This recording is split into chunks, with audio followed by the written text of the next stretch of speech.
할렐루야. 하나님의 은혜와 흘러넘치는 복된 삶을 살아가는 저와 여러분에게 오늘 이 시간에도 하나님의 은혜가 함께하기를 소망합니다. 자, 벌써 기도원 시간이요. 몇 번째 되죠? 그래서 오늘 읽은 말씀은 27절 짧지만은 오늘 봐야 될 말씀은요. 9장 전체 내용을 다 볼 겁니다. 어, 그래서 오늘 기도원을 끝낼 거예요. 다음 주에는 이제 10장으로 넘어갈 건데요. 그래서 오늘 핵심적인 말씀 27절만 읽었습니다. 자, 내용은 그거죠. 8장 22절부터 내용입니다. 하나님의 은혜 가운데에 기드온이 미디안을 다 정복해가지고 이겨버립니다. 그리고 이스라엘에 하나님의 은혜 가운데 평화가 찾아오게 되죠. 자, 28절. 기드온으로 통하여서 이스라엘에 평화가 찾아왔는데 몇 년 동안 평안을 했다? 40년 동안 평안했다. 40년 동안. 40년 동안 이스라엘 백성들 하나님을 잘 섬기고 하나님을 잘 믿고 하나님을 잘 예배 드림으로 인하여 하나님께서는 40년 동안 이스라엘이 외부로부터 침략을 받지 아니하도록 평안을 누리게 하셨다라는 말씀이 있죠. 자, 그런데요. 이렇게 해서 우리가 마치 동화책을 읽듯이 잘 먹고 잘 살았더라, 행복했더라라고 하면 되는데 문제는 뭡니까? 사람은요. 늘 이것 때문에 망하는 겁니다. 그게 뭐냐? 교만, 교만. 오늘은 거기에 대한 말씀인데요. 기드온은요, 진짜 보잘것없는 사람이었잖아요. 배포도 없고 신앙과 믿음도 없고 그래서 자기 이렇게 입에 풀칠할 것만 생각하고 자기 배만 채울 것만 생각했던 그런 아주 간사한 인간이었습니다. 그런 그를 통해서 완전 하루아침에 영웅이 되었죠. 난세의 영웅이 난다고 이 기돈이 졸지에 이스라엘의 영웅이 됩니다. 그래서 22절 말씀 보면은 8장 22절 말씀 보면 전쟁이 다 끝나고 난 다음에 미디안을 다 쫓아내고 난 다음에 이스라엘 사람들이요 기돈을 찾아와요. 그래서 뭐라냐면 당신이 우리를 다스리소서. 당신과 당신의 아들들과 당신의 가족이 당신의 가문이 우리 이스라엘 다스리소서라고 해요. 이 말은 무슨 말이냐면 우리 왕이 되어 달라라고 이야기하는 겁니다. 그러니까 기도원이 23절에 표면적으로는요, no! 자, 기도원이 그들에게 이르되 내가 너희를 다스리지 아니하겠고 나의 아들도 너희를 다스리지 아니할 것이요 여호와께서 너희를 다스리시리라 하니라. 그러니까 어, 너희들의 요구사항을 내가 듣지 못하겠다, 들어주지 못하겠다. 하나님께서 우리 이스라엘의 왕이시고 우리 이스라엘 다스려야지 내가 어떻게 다스리느냐. 표면적으로 그거예요. 아우, 기도원 맞는 말 하네. 그런데 속으로는요. 속으로는 어떤 마음이 있었을까요? 그래, 내가 최고지. 내가 지금 이스라엘을 해방시켰잖아. 미디안을 쫓아내었잖아. 내가 밤에 가가지고 열심히 싸워가지고 싸운 결과가 이렇게 이스라엘 독립이 이루어졌잖아. 그래, 내가 이스라엘 왕이 돼도 되는 거 아니야? 그런 마음이 있었을까요? 있었을까요? 충분히 있었어요. 일부러는요. 다른 사람들이 눈치를 보면서 아닙니다, 아닙니다. 하나님이 우리를 다스려야죠. 라고 하면서 노 하지만은 내심으로는 그런 마음이 있었다는 거죠. 왜 그럴까요? 자, 그 다음 구절을 보면 됩니다. 24절. 이렇게 나는 당신들을 다스리지 않겠습니다. 어디 여호와가 우리를 다스릴 것입니다. 라고 이야기해놓고 뜬금없이 그 사람들에게 뭘 요구하느냐? 그 사람들에게요. 모든 전리품 중에서 어, 금고리를 다 가져오라. 금고리. 미디안으로부터 빼앗았던 전리품 중에 금고리를 다 빼요. 왜 금을 요구했을까요? 자, 27절 한번 읽어볼게요. 오늘 본문 내용이죠. 읽었던 내용이죠. 기드온이 그 금으로 무엇을 하나 만들었다? 에봇을 만들었다. 에봇. 여러분 에봇이 뭘까요? 제사장이 입는 옷이에요. 제사장 옷. 그러니까 자기가 스스로 지도자가 되는 거예요. 그 옷을 자기 직접 입지는 않아요. 그렇지만 상징적으로 그 에봇을 금으로 만들어 가지고 놔두니까 문제는 뭡니까? 사람들이 그 옷을 가만두지 않는 거예요. 자, 보세요. 만들어 자기 성읍 오보라에 두었더니 온 이스라엘이 그것을 뭐하게 하였다? 음란하게 위함으로. 음란. 그 에봇 제사장들이 입는 옷, 제사장이 옷을 가지고 그 옷을 입고 나쁜 짓을 했다 이 말이 아니라 여기서 음란은 뭘까요? 여러분, 음란이 뭡니까? 하나님께서요, 음란이라고 이야기할 때는요, 우리 저번에 호세아를 봤잖아요. 호세아서의 말씀하고 똑같은 거예요. 하나님 외에 다른 것에 마음을 뺏긴 거예요. 결국은 기도원이 입으로는 우리가 이스라엘 다스리지 않겠다. 우리 가문이 이스라엘을 다스리지 않겠다라고 하면서 스스로 왕이 되려고 하는 거예요. 그래서 사람들이 어, 기드온을 공식적으로 왕으로는 이렇게 부르지 않지만은 전부 다 내심으로는 기드온과 기드온 가문을 무엇으로 여겼다? 지도자로 왕으로서 여기고 섬기게 되더라라는 거죠. 하나님이 받아야 될 영광을 누가 가르치고 있습니까? 기드온이 가르치고 있는. 그래서 온 이스라엘 그것을 음란하게 위함으로 위했다는 거예요. 엄란하게 그것을 받들었다는 거예요. 숨겼다는 거예요. 그래서 그것이 기드온과 그의 집에 뭐가 됐다? 올무가 됐다. 자, 이게요. 엄청나게 중요한 말씀이죠. 영적 교만. 어? 내가 이만큼 하는데, 내가 우리 교회에서 이만큼 섬기는데, 내가 하나님의 일을 위해서 이만큼 하는데, 내가 이만큼 힘썼는데, 내가 아니면 안 됐잖아. 이 얼마나 무슨 말인지 알아요? 입으로는요, 거룩한 척, 경건한 척 합니다. 다 하나님이 하셨습니다. 하나님께 영광을 돌립니다. 하나님의 은혜입니다. 하면서, 자기 영광을 이야기해, 자기 영광. 특히, 작은 교회일수록 이게 더 위험하죠. 왜? 작은 교회, 개척교회는요, 어떤, 음, 개척교회 초창기 멤버나 아니면 개척을 하는 사람이나 마치 교회가 자기가 주인이냐 착각할 수 있습니다. 이 말씀은요, 저한테도 엄청나게 중요한 말씀이에요. 그냥 항상 이야기하지만 우리 교회의 주인은 누굽니까? 하나님이세요. 저는 단지 종이에요. 제가 교회를 개척했다고 해서 우리 교회의 주인이 제가 아니라니까요. 하나님께서 오늘이라도 스톱 하면은 저는요, 오늘이라도 이 모든 사역을 그만둘 수밖에 없는 그런 종이라는 겁니다. 그 누구도 이 교회의 주인은 주인 행사를 할 수 있는 게 아무도 없습니다. 하나님께서 주인이신데. 그런데 보면은요, 어, 작은 교회나 이런 교회들 보면은 꼭 주인 행사를 하려고 하는 사람들이 있어요. 음. 내가 알고 있는 어느 교회도, 어떤 장로님이 그런 분이 계셔요. 그 마치 자기가 주인이야. 그 목사님들도 자기 마음대로, 어, 음. 그러니까 목사님들이 더 이상 못 참고 그만두면 또 새로운 목사님 데려오고 막 그래요. 그런 교회들이 얼마나 많은지 몰라요. 목사들 가운데도 자기가 개척한 교회, 마치 자기가 주인인 양 막 이렇게 함부로 하는 교회들도 많이 있죠. 여러분, 입으로 떠들 것이 아니라 진짜 하나님 앞에 겸손하게 믿음과 신앙의 삶을 살아야 될 줄 믿습니다. 자, 올무가 되었다 했죠. 기도원뿐만 아니라 기도원의 가정도 올무가 되었다라고 했습니다. 하나님께서 이 가정을요 그냥 두시지 않아요. 이 가문을 보겠습니다. 29절 기도원이요 이제 죽어요.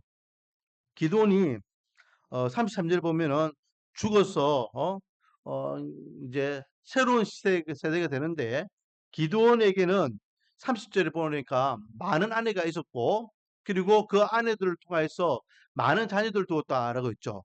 아들이 몇 명입니까?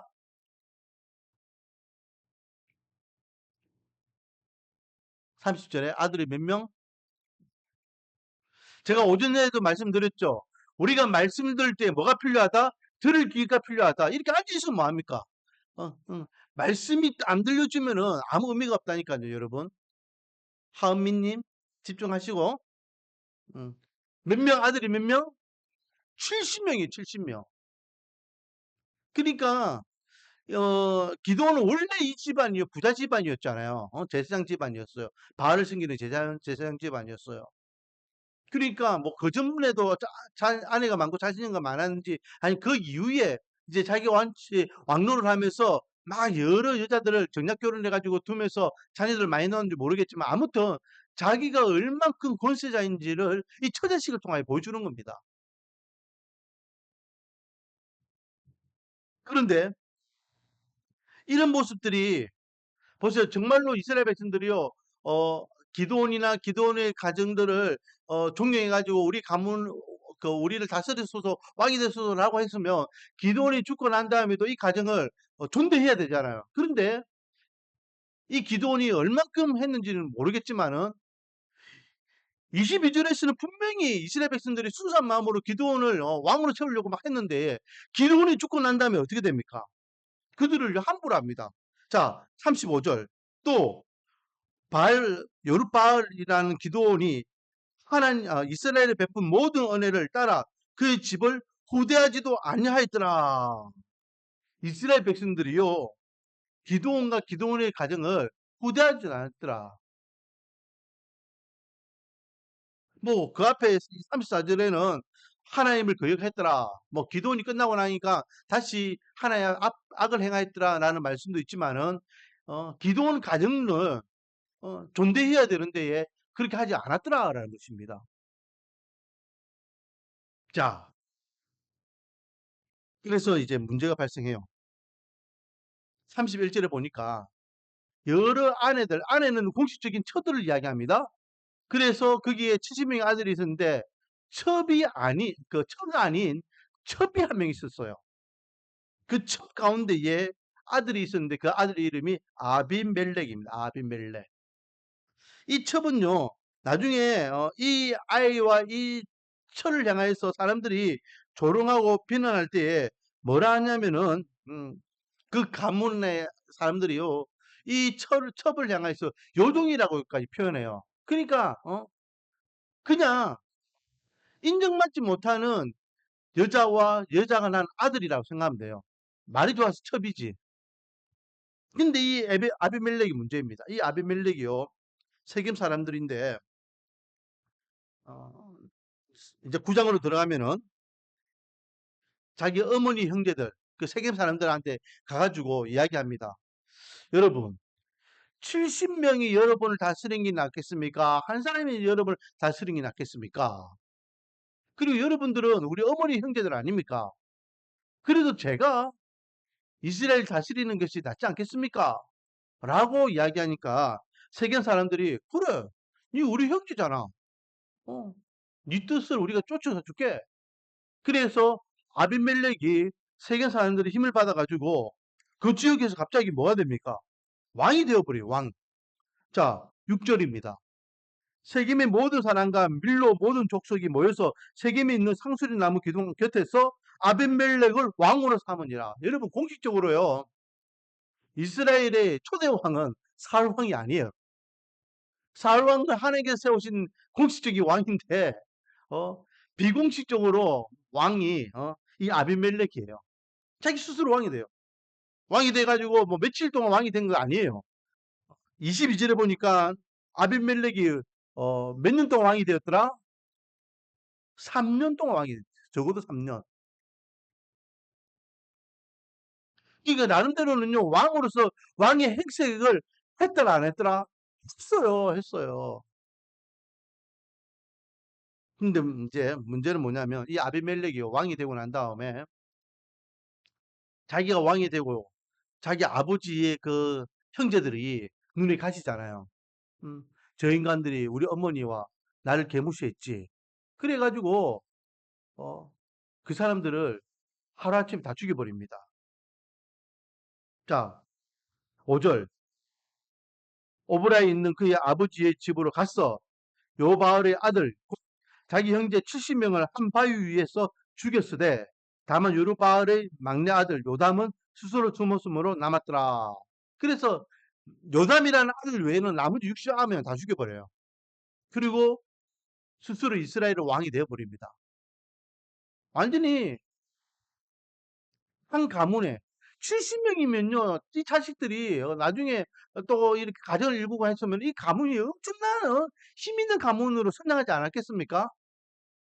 그런데 하루아침에 이 아들이 다 죽고 이 가문이 하루아침에 쫄딱 망하게 되는 것을 보게 돼요. 어떻게 이런 일이 일어납니까? 나중에 이 요담이요, 자기 목숨을 건지고 난 다음에 사람들 앞에 서게 되는데요. 사람들 앞에 서는데 어디에 서냐면 그리스 산 꼭대기에서 외칩니다. 어, 어, 그래서 막 이렇게 어, 비유로 들죠. 어, 그게 이제 나무 비유거든요. 음, 이게 나무들 가운데 나무들이 왕을 한 명 세우려고 하는데 나무들이 처음에는 감람나무에 찾아가 우리 왕이 되어 달라니까 감람나무가 어, 어, 안 된다. 그리고 무화과나무한테 가니까 무화과나무가 안 된다. 그리고 포도나무한테 가니까 포도나무가 안 된다. 그래서 사람들이 결국은 가시나무에 가서 우리 왕이 되어 달라니까 가시나무가 오케이 그럼 내가 너희들 왕이 되어 줄게라고 해서 왕이 되었는데 가시나무는 뭐가 있어요? 가시가 있잖아요. 그 가시를 가지고 사람들을 계속 괴롭히니까 오히려 왕이 됐는데 왕이 더욱더 자기들 힘들게 하더라. 라고 하면서 이 가시나무가 누구냐? 아비멜렉이라는 거예요. 아비멜렉이 우리 왕이 되면 결국은 이스라엘 득이 되지 않고 이스라엘에 해를 끼칠 것이다. 라고 조롱하면서 이렇게 어, 막 아비멜렉이 왕이 된 것을 그리고 요담이 자기 가문 그러니까 기드온의 아들들을 죽인 것에 대해서 막 이야기합니다. 그래서 이 요담도요 자기 아버지처럼 배포는 없어요. 그 억울한 것을 이야기하고 싶어서 산 꼭대기에 올라가서 외치지만은 외치고 난 다음에 아비멜렉을 피해 가지고요 바로 도망갑니다. 21절 요담이 그 형제 아비멜렉 앞에서 도망하여 피해서 부올로 가서 거기에 거주하였더라.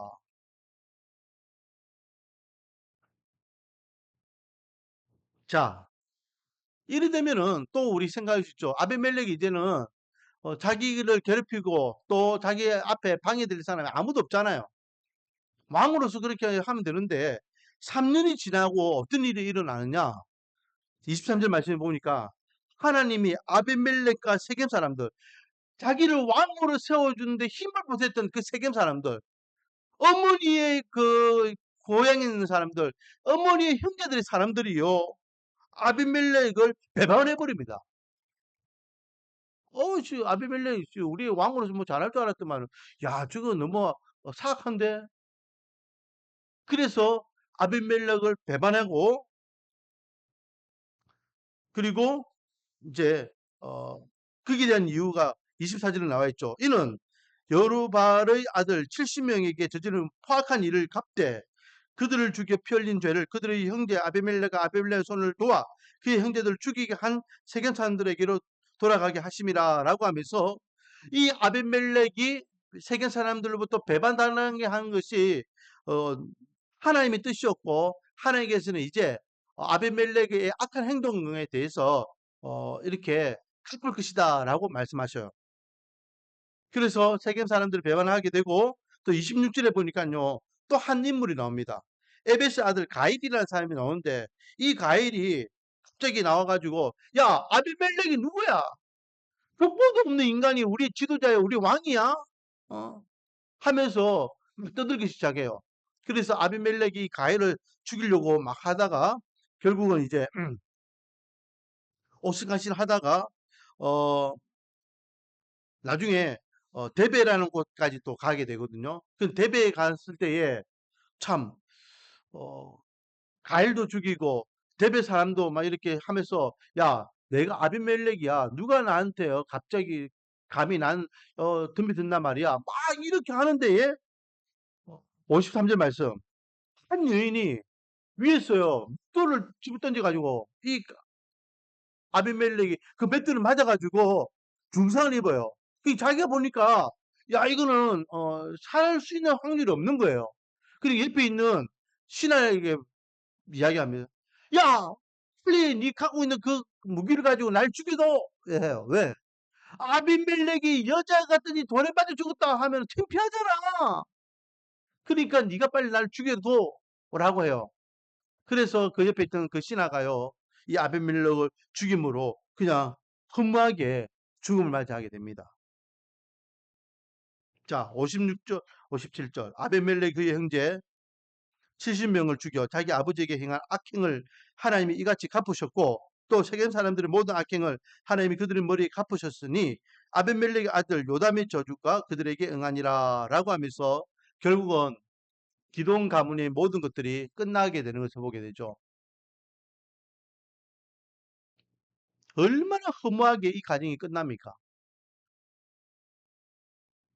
기도원이 죽고 난 다음에 짧게는 3년, 길게는 4년 내외로 이 기도원이라는 가문 자체가 아예 이 땅에서 시간 말입니다. 물론 요담은 살아 있었지만은 이유는 뭘까요? 하나님께서 들어 사용하셔서 위대한 어, 인물로 사용하셨습니다.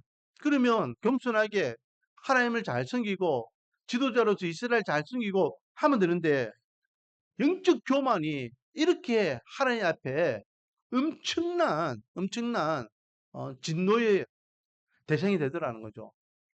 그러니까 우리는 오늘 본문을 통해서 이 기돔 가문이 이렇게 패망하는 것을 보면서 우리는 깨달아야 될 것이 있습니다. 첫 번째는 뭐냐? 하나님 앞에 교만하지 말자. 늘 겸손해야 된다. 욥의 고백처럼 주신 자도 요하시고 취하신 자도 요하시다. 늘 내 인생의 모든 주권은 주님의 은혜이다. 왕이 되는 것도 하나님의 은혜이고 하루아침 쪽박차는 것도 하나님의 은혜이다. 어. 두 번째는요. 음, 이 아비멜렉을 통해서요. 우리가 알 수 있는 건 뭡니까? 이 아비멜렉은 철저하게 피해 복수를 해요. 피해 복수. 피해 복수의 결과는 또 다른 피해 복수예요. 그러므로 하나님 앞에 하나님 앞에 더 하나님 앞에 음, 느헤미야나 다니엘이나 또 뭐 요셉이나 믿음의 사람들은요. 문제가 생기면은 그 문제를 철저하게 하나님 앞에 그대로 내려놨지 인간적으로 그것을 뭘 하려고 하지 않았어요. 철저하게 내가 뭘 해가지고 갚아보겠다. 사람이요 그것을 할 수 있는 방법은 없습니다. 다 하나님 앞에 내려놓고 하나님 내가 이런 억울한 일을 당했습니다. 내가 지금 이런 환경에 처해 있습니다. 하나님 도와주세요. 하나님 갚아주세요. 하나님 이 억울함을 해결해 주세요. 라고 나갈 때에 하나님께서는 하나님께서 가장 완벽하게 하나님의 은혜 가운데에 우리의 문제를 회복하고 해결해 줄 줄 믿습니다. 아비멜렉은요. 자기 억울함을 자기의 원통함을 자기의 어떤 입장을 자기 스스로 해결하려고 하다가 결국은 여자의 돌에 맞아서 죽을 맞이하는 엄청난 어, 생을 그렇게 마감하는 것을 보게 됩니다. 자, 결국은 위대한 사람이었던 이 기드온도 하루아침에 이렇게 끝난 모습이 오늘날 우리에게 도전이 되기를 원하고 늘 우리는 주님 앞에 겸손한 마음으로 하나님께서 주신 은혜를 가지고 하루하루 살아가고 또 하나님 앞에 어, 우리의 형편과 환경을 기도함으로써 하나님이 어떻게 우리를 책임져 주시는지, 하나님이 우리 인생을 어떻게 이끌어 주시는지, 또 우리의 문제를 해결해 주시는지를 경험하여 날마다 나의 왕이신 하나님을 경배하고 찬양하고 영광 돌릴 수 있는 저와 여러분이 되기를 주님의 이름으로 축원드립니다. 기도드리겠습니다. 아버지 하나님,